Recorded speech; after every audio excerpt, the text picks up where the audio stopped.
Bismillahirrahmanirrahim. Warm welcome to all of you in unique second year online lectures. My name is doctor Daniyal और college में और evening में बहुत सारे बच्चे ऑलरेडी मेरे पास पढ़ रहे हैं 106 में और 109 में। हम लोग बेटा लास्ट 2 चैप्टर्स की तरफ जा रहे हैं सिलेबस के। लास्ट टाइम जो हमने चैप्टर पढ़ा था वो चैप्टर नंबर 27 था, दैट वाज इन्वायरमेंट। बहुत ही सिंपल चैप्टर, 50% चैप्टर कटा हुआ है ALP में, बाकी रिमेनिंग 50% को हमने कवर अप किया था। उसमें जितने भी लॉन्ग हैं, जितने भी शॉर्ट हैं, वो सब मैंने आपको करवा दिए थे। अब हम बेटा शुरू कर रहे हैं chapter number 24, that is evolution. Evolution बेटा क्या है? इसको बोलते हैं इर्तिका। It refers to what? Evolve होना, राइट। अगर मैं इसको डिफ़ाइन करूं, देखें हालांकि इंट्रो तो ALP में शामिल नहीं है, लेकिन इसको थोड़ा सा डिफ़ाइन करते हैं सो दैट आप सबके लिए इजी हो जाए। लेक्चर मैं बोल भी रहा हूं और बहुत सारे पॉइंट्स बोर्ड पे लिख भी रहा हूं। आपको अगर कोई पॉइंट जल्दबाजी में आपको लगे कि आपने कंसंट्रेट नहीं किया, नहीं सुना, तो आप रिवाइंड कर लें और दोबारा सुन लीजिएगा। और नीचे एक ऑफिशियल नंबर फ्लैश हो रहा है, उसके ऊपर आप मैसेज करके मुझे पूछ भी सकते हैं कि सर इस पॉइंट में और हम क्या लिखें, कैसे लिखें और किस अंदाज में तैयार करें इसको। अच्छा, अब हम बेटा एवोल्यूशन को शुरू करते हैं। It is a process, right, the natural process you can say that have transformed life on earth. ठीक है, natural process that has transformed life on the earth is evolution. ठीक हो गया। और एवोल्यूशन जो प्रोसेस है, उस प्रोसेस की बुनियाद जिस बंदे ने बेटा रखी थी, मैं सिर्फ इंट्रो में आपको कुछ पॉइंट्स क्लियर कर रहा हूँ, फिर हम इंशाल्लाह इसको टॉपिक की तरफ बढ़ा देंगे। एवोल्यूशन की बुनियाद जिस बंदे ने रखी थी उसका नाम था चार्ल्स डार्विन। ठीक, अब क्विक रिव्यू दोनों का। 2 स्कूल ऑफ थॉट्स थे, एक वो था जो एरिस्टोटल का था और एक वो था तो जो डार्विन का था। डार्विन का जो स्कूल ऑफ थॉट था उसके मुताबिक जो उसने सारा कंसेप्ट प्रेजेंट किया वो क्या था? डार्विनिज्म। और जो एरिस्टोटल के मुताबिक जो स्कूल ऑफ थॉट था वो क्या था? Special creation, right, special creation. तो स्पेशल क्रिएशन से क्या मुराद है कि तमाम living organisms are created in their present form as such, और वो इसी फॉर्म में एग्जिस्ट करते हैं, इसको बोलते हैं स्पेशल क्रिएशन।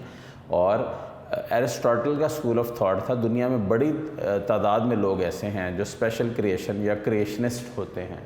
वो बेसिकली क्या कहते हैं कि दुनिया में जो इंसान, जो जानवर जैसे आया है वो उसी फॉर्म में एग्जिस्ट करता है।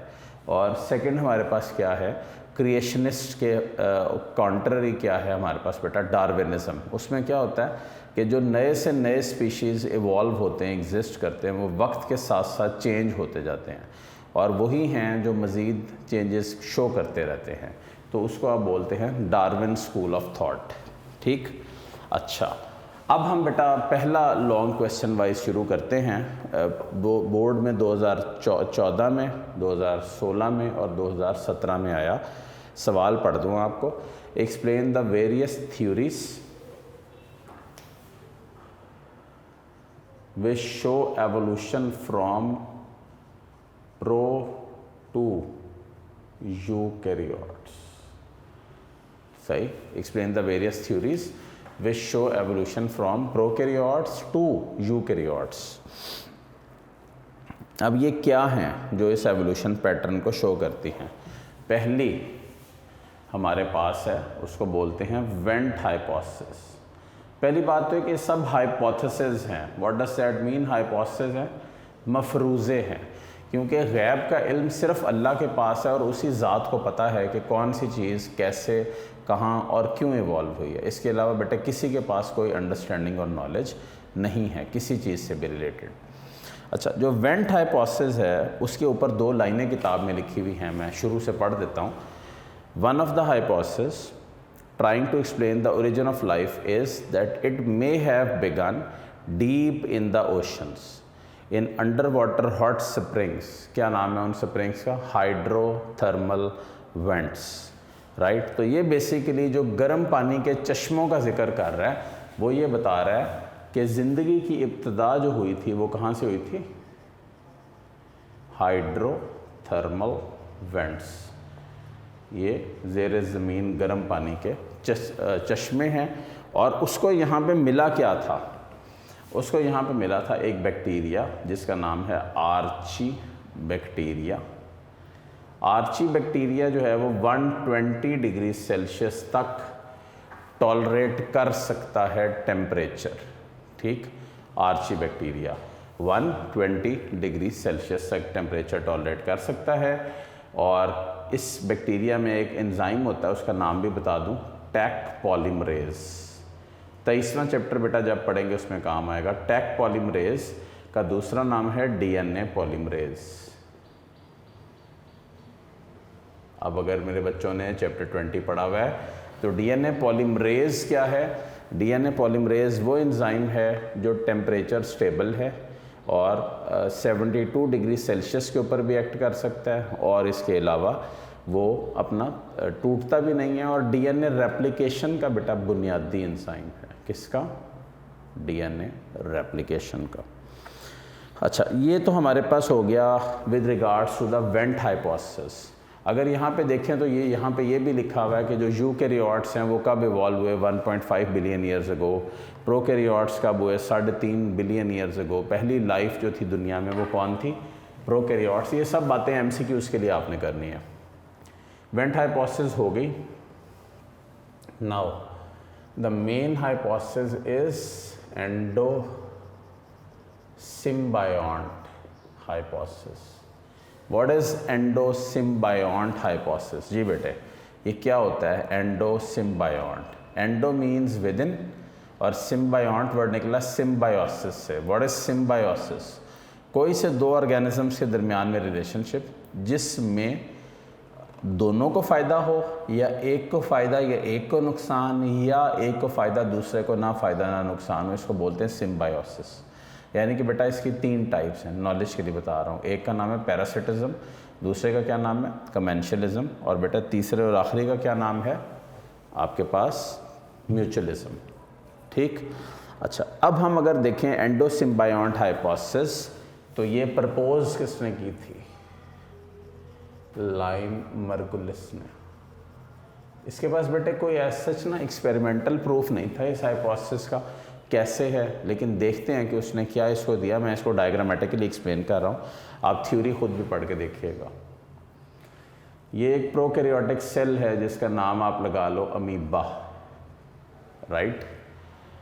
She is travelling in the water, all of a sudden she sees, अब इसकी आंखें नहीं हैं तो इसका मतलब शी सेंसेस एरोबिक बैक्टीरिया, ठीक है, aerobic bacteria moving towards the amoeba. ये क्या करता है? अपने सूडोपोडिया को आगे करता है और अमीबा को सराउंड कर लेता है, मतलब इसका जो सेल मेम्ब्रेन है उसके साथ ये सराउंड कर लेता है, ठीक। और वो फिर इसका हिस्सा बन जाता है। तो जब ये एरोबिक बैक्टीरिया अंदर आ गया तो इसने इसको खाया नहीं, डाइजेस्ट नहीं किया, इसको स्टेबल कर दिया। वर्ड लिखा हुआ है, instead of ingesting this bacteria it stabilized it, इसको स्टेबल कर दिया। और स्टेबल करने के बाद क्या हुआ कि ये एरोबिक जो बैक्टीरिया अंदर आया था उसने बेटा माइटोकॉन्ड्रिया बना दिया। क्या बना दिया? माइटोकॉन्ड्रिया। अच्छा, नेक्स्ट कुछ अरसे बाद, हज़ारों साल ले लो या 100 साल ले लो, नो वन नोज़, यही प्रोकैरियोटिक सेल अमीबा की तरह का उस वक्त का हैविंग द माइटोकॉन्ड्रिया जा रहा था तो इसको स्पाइरल शेप्ड बैक्टीरिया नजर आए। You know the name of these? स्पाइरोकीट्स, ठीक। उसने इसको भी बेटा इंजेस्ट कर लिया और इसको डाइजेस्ट नहीं किया, इंजेस्ट करके छोड़ दिया। तो इसने क्या किया? इसने फ्लैजेला इस तरह बना दिया, राइट। इसका मतलब ये हुआ कि पहले ये प्रोकैरियोटिक सेल नॉन मोटाइल था, अब ये सेल क्या हो गया? मोटाइल हो गया। थर्ड,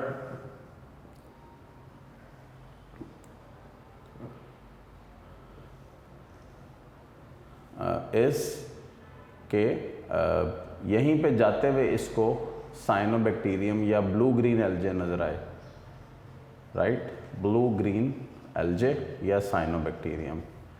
नज़र आए, उसने क्या किया जी कि उसने इनको भी इंजेस्ट कर लिया और इंजेस्ट करने के बाद इनको स्टेबल कर दिया, स्टेबलाइज कर दिया।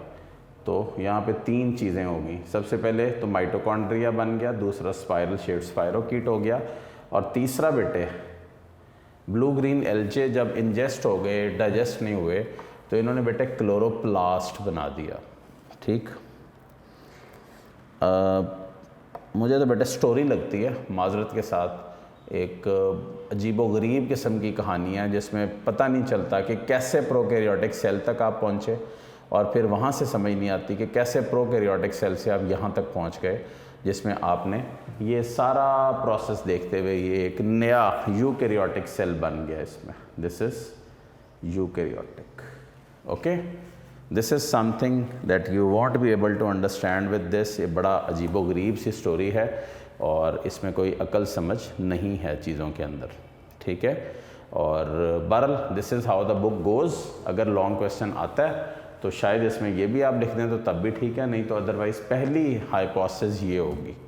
अब हम शुरू करते हैं दूसरी है बेटा membrane invagination hypothesis. What is that membrane invagination? ये आपके पास एक प्रोकैरियोटिक सेल है और ये उस प्रोकैरियोटिक सेल के अंदर इसका डीएनए यहाँ पे दिया हुआ है या इसका जीनोम दिया हुआ है। अब बेटे बताएं जीनोम क्या होता है? The total genetic makeup of an individual is referred to as its क्या? जीनोम। ठीक है, टोटल जेनेटिक मेकअप। अच्छा, अब बेटा इसमें क्या है जी, किस अंदाज में है? सबसे पहले बैक्टीरिया ने अपने जीनोम को डुप्लीकेट किया है। राइट, अब बैक्टीरिया ने जब अपने जीनोम को डुप्लीकेट किया है तो क्या होगा? वो कुछ इस तरह हो जाएगा जिस तरह आपको नज़र आ रहा है। अच्छा, अब ये जिसने हाइपोथेसिस दी, पहली बात तो है कि बंदे का नाम नहीं यहाँ पे दिया हुआ किताब में, सो आप भी नहीं जाएंगे इसके पीछे। सेकंड बात ये कि कैसे जीनोम डुप्लीकेट हुआ है, नो वन नोज़। ठीक है, कि किस अंदाज में हुआ है, कैसे उसने अपना जीनोम डुप्लीकेट किया, किसी को कोई अंदाज़ा नहीं इस चीज़ का। अच्छा, सेकंड पॉइंट तो हो गया जीनोम डुप्लीकेशन का। थर्ड पॉइंट अब क्या होता है कि ये बेटा ये फ़र्ज़ करो ये जीनोम है, 2-3 जगह से ये डुप्लीकेट हुआ है। तो अब नेक्स्ट स्टेप में ये मेम्ब्रेन अंदर को इन्वेजिनेट कर जाता है और इसके गिर्द घूम जाता है। राइट, जब वो इसके गिर्द घूम जाता है तो व्हाट हैपन्स इज़ कि ये जीनोम उसका हिस्सा बन जाता है। ठीक, और अब हमारे पास 3 चीज़ें बन जाती हैं, एक माइटोकॉन्ड्रिया, दूसरा क्लोरोप्लास्ट, तीसरा न्यूक्लियस, MCN। अब अगर गौर करें तो तीनों डबल मेम्ब्रेन्ड हैं, तीनों के पास अपना जेनेटिक मटेरियल होता है। You know the nucleus, chapter 4 first year, the brain of the cell regulates all the activities of the cell. You know the mitochondria, double membraned, semi autonomous या self replicating, it has DNA as well as the proteins in it, और ये mitochondria हो गया। और third है आपके पास क्या? Chloroplast. Chloroplast आपके बिल्कुल सामने है, क्लियर है, और इस फॉर्म में ये एग्जिस्ट करता है। ये सिर्फ प्लांट्स में होता है, प्लांट्स की फूड फैक्ट्री है और एज सच इसी वे में एग्जिस्ट कर रहा होता है। ठीक है, तो बेटा ये 3 पॉइंट्स हैं आपके पास जिसमें ये शो हो रहा है कि न्यूक्लियर जीनोम इनलार्ज हुआ, इसने इसको सराउंड किया, as a result of that ये इस फॉर्म में यहाँ पे मौजूद है। ठीक है, ये बेटे आपका लॉन्ग है। अगेन मैं कहूँगा कि मुझे इसकी कोई बेस समझ नहीं आई है, किस तरह है, किस अंदाज में अरेंज्ड है, क्या उसके मामलात हैं, I really don't know. But ये लॉन्ग क्वेश्चन अगर आ जाए तो ये डायग्राम्स इसको इस तरह बनाना, अरेंज करना और एक यूकैरियोटिक सेल में इसको कन्वर्ट कर देना और थ्योरी की 3-4 लाइनें लिखना बहुत ज़रूरी होगा। मेरा ख्याल है मेरे बच्चों ने ये डायग्राम साथ साथ बना ली हैं, इनके साथ ही आपका ये लॉन्ग कंप्लीट होता है। अब हम शुरू करते हैं मेन टॉपिक, चार्ल्स डार्विन का। अच्छा जी, अब बेटे what is the Darwinism etcetera, Charles Darwin कौन था, कब काम किए। सबसे पहले तो हिस्ट्री पढ़ते हैं, फिर बोर्ड का लॉन्ग पढ़ते हैं। इसमें से 1809 डेट दी हुई है कुछ चीज़ें समझाने के लिए। श्रूसबरी वेस्टर्न इंग्लैंड में बॉर्न हुआ था ये, ठीक। अच्छा, अपनी ज़िंदगी शुरू करने के तकरीबन 15-16 साल बाद ही ये निकल पड़ा एक जहाज़ पे। उस जहाज़ का नाम था HMS बीगल। कुछ ऐसी आप इसको ज़रूर पढ़िएगा बैठ के गूगल के ऊपर, क्योंकि यही वो बंदा था जिसने एवोल्यूशन की और ये सारी जो थ्योरीज चल रही हैं इनकी बुनियाद रखी थी। तो ज़रूर पढ़ के देखिएगा कि ये HMS बीगल के जो सफ़र पे निकला था, ये 11 साल इस बहरी जहाज़ में फिरता रहा और 11 साल में ये जिधर भी जाते थे, यानी कि सोचें कि यहाँ से ये ट्रैवल करते हुए ये लोग चले गए साउथ अमेरिका, और साउथ अमेरिका जाके इन लोगों ने यहाँ से निकलकर साउथ अमेरिका जाकर इन लोगों ने बेशुमार स्पेसिमेंस कलेक्ट किए। दो वर्ड्स बड़े इंपॉर्टेंट हैं, एक है फ्लोरा और एक है फौना। फ्लोरा क्या है और फौना क्या है? I guess all of you know various plant species present in the ecosystem are referred to as flora, while the various animal species present in any ecosystem are referred to as fauna। तो ये दो हो गए आपके पास, flora और fauna. अच्छा, बहरहाल वो चला गया, उसने वहाँ पे बेशुमार अपना फिंचेस भी देखी। स्पेशली वहाँ पे उसका जो सबसे इम्पॉर्टेंट मेन स्टे था वो किस पे था? गैलापैगस आइलैंड पे। गैलापैगस आइलैंड क्या होता है? ये वो जज़ीरा है जिसमें जो स्पीशीज़ एग्जिस्ट करती हैं वो बाकी मेन साउथ अमेरिकन रीजन से बहुत डिफरेंट हैं। और ये बेटा बोर्ड में 2019 में जब फाइनल एग्ज़ाम हुआ था बोर्ड का, तो उसमें ये MCQ आया हुआ था। Darwin collected how many finches on Galapagos island? तो बेटा ये टोटल थी 13 फिंचेस, चिड़ियाँ जो इसने यहाँ पे कलेक्ट की। तो ये फिंचेस कलेक्ट करके उसको पता क्या लगा? उसको ये पता लगा कि ये फिंचेस बाकी जो तमाम स्पीशीज़ वहाँ पे एग्जिस्ट करती हैं उनसे बहुत डिफरेंट हैं, और इनके ऊपर एक स्पेसिफिक साउथ अमेरिकन प्रिंट समझ लो या साउथ अमेरिकन एक स्टैम्प समझ लो जो इनके ऊपर लगी हुई है बाय ऑल मीन्स। ओके, ये हो गया। और इसके अलावा हम आगे इसको बढ़ाते हैं और देखते हैं नेक्स्ट पॉइंट इसके रेफरेंस से।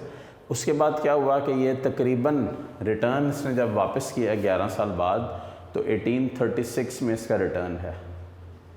अब बेटा ये डेट्स किताब में लिखी हुई हैं, ये इंट्रो का सारा पैराग्राफ है जिसमें आपने ये पढ़ना है, लेकिन बेटा थ्योरी है, करनी ज़रूर है, तारीख़ का हिस्सा है। कुछ चीज़ें इस चैप्टर में से पहले कटी हुई हैं, तो इतना लंबा चैप्टर नहीं, छोटा सा चैप्टर है, ठीक है।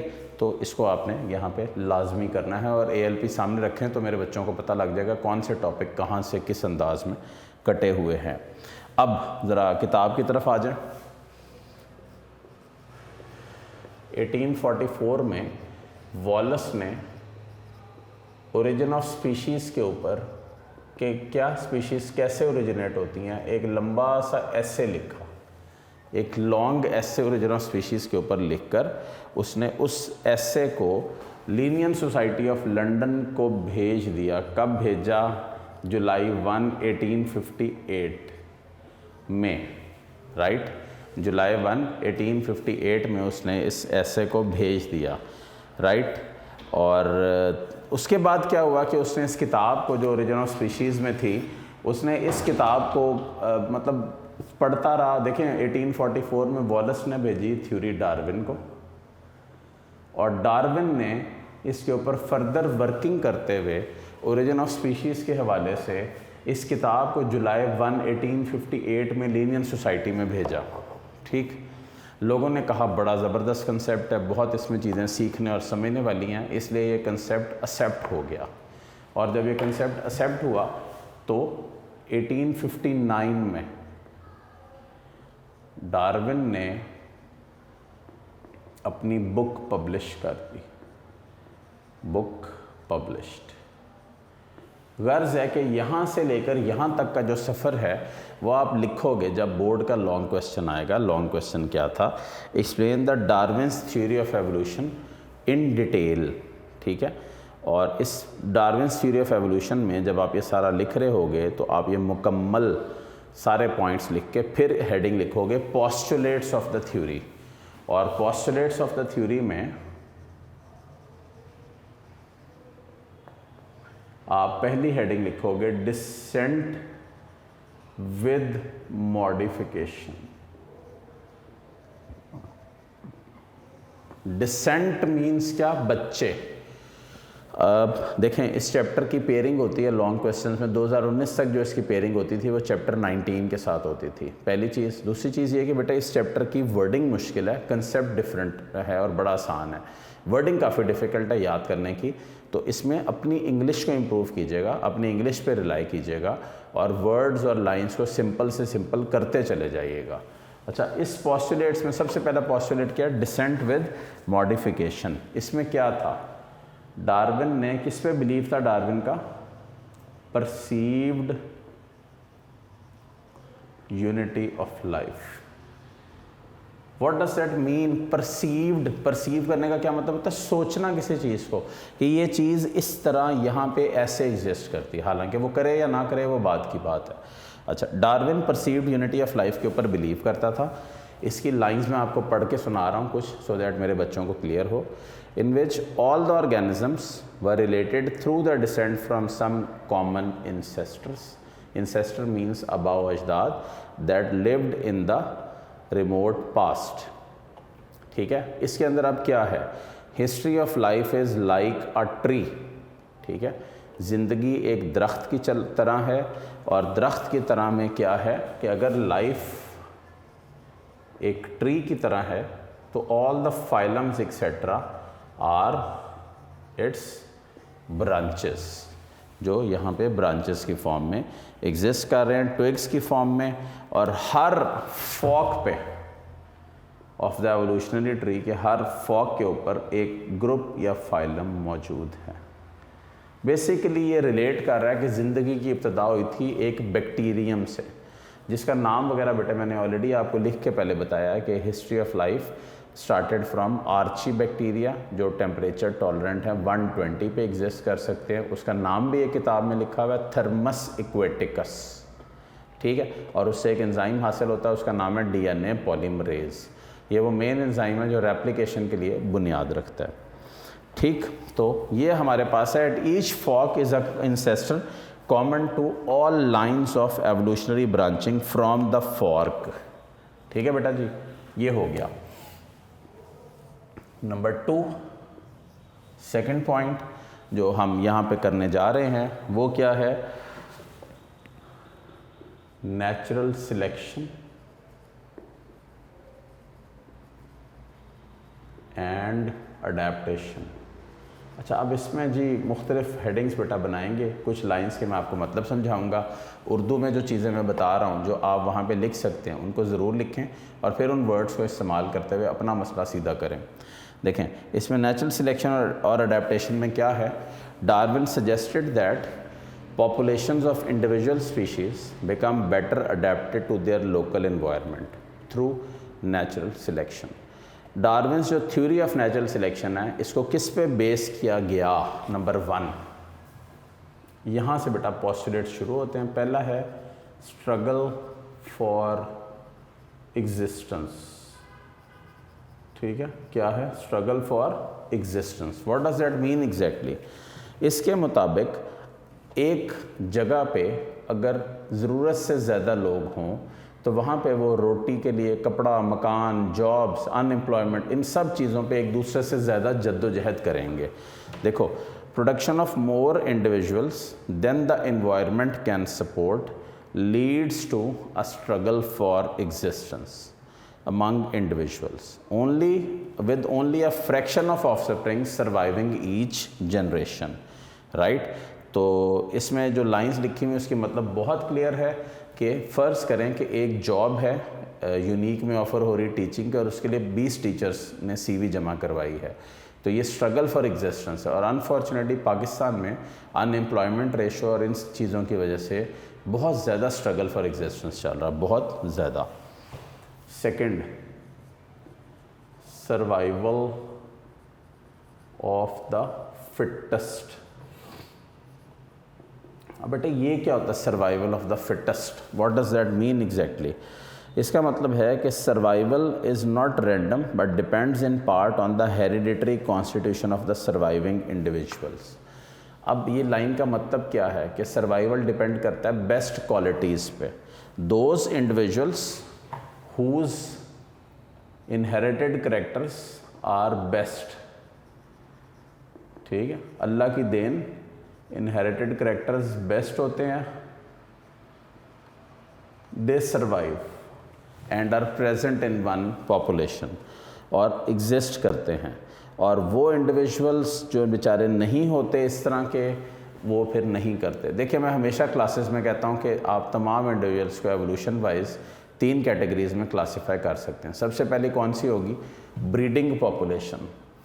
ब्रीडिंग पॉपुलेशन भी बेटा 3 तरह की होगी। एक पॉपुलेशन वो होगी जो ब्रीडिंग, पहले मतलब क्या होता है? ब्रीडिंग पॉपुलेशन वो होती है जो रिप्रोड्यूस कर सके, जिसको रिप्रोडक्शन करते हुए किसी किस्म का कोई प्रॉब्लम ना हो, उसको बोलते हैं ब्रीडिंग पॉपुलेशन, ठीक। अच्छा, अब इसमें 3 कैटेगरीज हैं। पहली कैटेगरी होगी अनमैरिड पॉपुलेशन की, वो पॉपुलेशन जो ब्रीडिंग तो कर सकती है लेकिन किसी मजबूरी की वजह से, कोई और प्रॉब्लम की वजह से वो शादी नहीं उन्होंने की और वो रिप्रोड्यूस नहीं कर रहे। दूसरी कौन सी होगी? वो पॉपुलेशन जो मैरिड तो है बट उनकी औलाद नहीं है, तो अगेन उनके अंदर भी जो उनके करैक्टर हैं वो उनके अंदर ही रह जाएंगे और आगे पास नहीं होंगे। और थर्ड कौन सी है? ये वो है जिसमें जो बेस्ट अडेप्टेड करैक्टर्स हैं वो आगे से आगे अगली नस्लों में पास होते जाते हैं और फिर वो एज सच इसी फॉर्म में एग्जिस्ट करते हैं।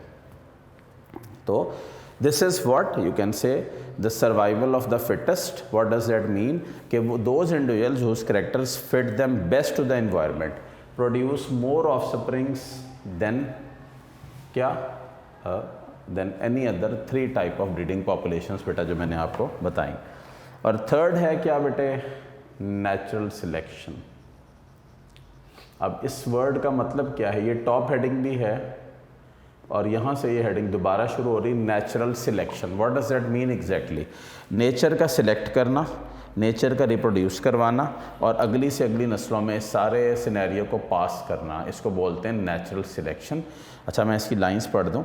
This unequal ability of individuals to reproduce survive will lead to what? Gradual change in the population with favorable characters accumulating over the generations, thus leading to the existence of new species in an ecosystem. ये बेटे हमारे पास क्या है? It is with regards to हमारे पास long question, that is natural selection and Darwin's theory of natural selection, जिसको हम यहाँ पे डिटेल में पढ़ रहे थे। अच्छा, अब हमने बिल्कुल इसको एंड के ऊपर अगर देखें आप चैप्टर 24 में, तो एंड के ऊपर बेटे इसमें थोड़ा सा लिखा हुआ है, एक पैराग्राफ सा बना हुआ है, उसका नाम है नियो डार्विनिज्म। मैं आपको ज़रा ये पढ़ के सुना दूँ, नियो डार्विनिज्म, और हम इसको एक दफ़ा रिव्यू कर लें। देखें इसमें कुछ लाइंस भी हैं जो थोड़ी सी डिफ़िकल्ट है। Origin of species convinced most biologist that species are products of evolution. पहला MCQ तो ये हो गया इस लाइन में से। Important turning point for evolutionary history was the birth of population genetics. ये वर्ड ज़रूर करें, population genetics. What is this?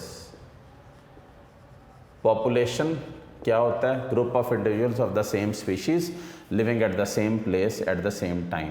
Population को पहले 2 कैटेगरीज में कर लें। कौन सी? नॉन ब्रीडिंग पॉपुलेशन और दूसरी ब्रीडिंग पॉपुलेशन, ठीक। नॉन ब्रीडिंग पॉपुलेशन और breeding population. Non breeding population कौन सी होगी? वो पॉपुलेशन जो नॉन ब्रीडिंग है, मीन्स ये कि which is not able to breed out is refer to as non breeding. और वो पॉपुलेशन जो ब्रीड कर सकती है और नई से नई ऑफस्प्रिंग्स बना सकती है, उसको क्या बोलते हैं? ब्रीडिंग पॉपुलेशन, ठीक है। अब आगे पढ़ते हैं। दस अ कॉम्प्रीहेंसिव थ्योरी, 4th लाइन से, यहाँ से आप इस शॉर्ट को शुरू करेंगे, of evolution that became known as what? यहाँ पे वर्ड लिख रहा हूँ, नियो डार्विनिज्म, या क्या बेटे? Modern census. क्या मतलब? 1940s में व्हाट हैपेंड इज़ कि एक इसी थ्योरी को, जो डार्विन्स थ्योरी ऑफ एवोल्यूशन है, इसको मॉडिफाई किया गया और नियो डार्विनिज्म या मॉडर्न सेंसस के हवाले से इसको डेवलप किया गया। इसको बोलते क्या हैं? It is called a census because it integrated discoveries and ideas from different fields के ऊपर बात करते हैं। पहला पैलेंटोलॉजी, ठीक है, palaeontology is what? The study of fossils. दूसरा taxonomy. What is taxonomy? The naming and classification of organisms. ठीक, 2 हो गई। Third biogeography. What does that mean? Geographical distribution, कौन से area continent of the world में कौन से स्पीशीज़ ज़्यादा हैं और कौन से कम हैं। अच्छा, फिर बेटे और लास्ट पॉइंट इसमें क्या है? Population genetics. Genetics of a population. एक पॉपुलेशन है, फ़र्ज़ करें पाकिस्तान की, उसमें कौन सी जीन्स हैं जो एग्जिस्ट कर रही हैं, किस अंदाज में एग्जिस्ट करती हैं, कैसी होती हैं, ये सब पॉपुलेशन जेनेटिक्स में आ जाता है। दिस इज़ बेटे with regards to Darwin's theory of natural selection. And Darwin's theory of natural selection अपनी जगह, नियो डार्विनिज्म को आप इसके 7 पोस्टुलेट्स के एंड पे लिख सकते हैं, लेकिन ज़रूरी नहीं होगा। आप उसको क्लोज़ करके इसको शॉर्ट के लिए भी तैयार कर सकते हैं। इंशाल्लाह जब हम नेक्स्ट लेक्चर में मिलेंगे तो हम एविडेंस ऑफ एवोल्यूशन करते हुए कुछ फैक्टर्स को पढ़ के इस चैप्टर को इंशाल्लाह क्लोज़ कर देंगे। रेगुलरली नमाज़ पढ़ें, अल्लाह ताला से दुआ करें और एग्ज़ाम की तैयारी भरपूर अंदाज में करें। Wish you all good luck. अल्लाह हाफ़िज़।